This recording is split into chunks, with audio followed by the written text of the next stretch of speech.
Espanya Boulevard ng iba't ibang labor groups na magsasagawa ng kilos protesta para ipanawagan ang dagdag sahod para sa mga manggagawa at pagpapababa ng presyo ng mga pangunahing bilihin. Live mula sa Maynila, may unang balita si James Agustin. James, good morning. Maris, good morning. Nagsimula na nga magtipon-tipon dito sa kabaan ng Espanya Boulevard sa Sampaloc, Maynila ang iba't ibang grupo ng mga manggagawa ngayong Labor Day.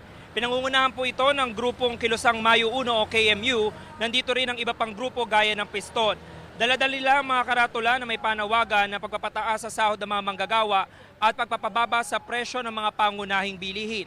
Ayon kay Piston National President Modi Floranda, sa kanilang sektor ng transportasyon ay patuloy nilang panawagan ang pagpapababa sa presyo ng mga produktong petrolyo at pagtatanggal sa excise tax at VAT sa langis. Sinusulong din nila na itaas ang minimum wage ng mga manggagawa sa 1,200 pesos.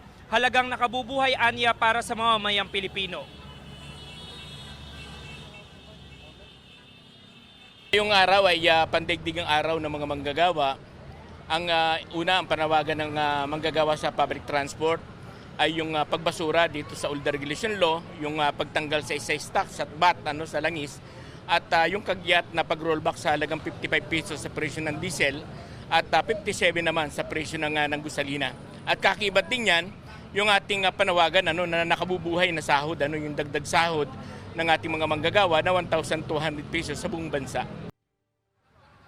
Samantala Maris, ito nakikita nyo, ito yung sitwasyon dito sa kabaan ng Espanya Boulevard sa Sampaloc, Maynila. Marami-rami na po yung iba't ibang grupo ng mga manggagawa na nandito po, nakahanay na sila mula po dito sa kanto ng Espanya at Vicente Cruz. Dalawang lane na po ng Espanya Boulevard yung nasasakop nila. Ito po yung lane na westbound na patungo sa area ng Moraita. Kanina nagsimula na sila magsagawa ng programa pero ito'y patikim pa lamang daw doon sa mas malaki nilang kilos protesta. Mamaya pong alas 8 ng umaga ay magmamarcha itong iba't ibang grupo mula po rito sa Espanya Boulevard patungo sa area ng Mendiola. Yung Manilitas mula po dito sa Sampaloc, Maynila, James Agustin, GMA News.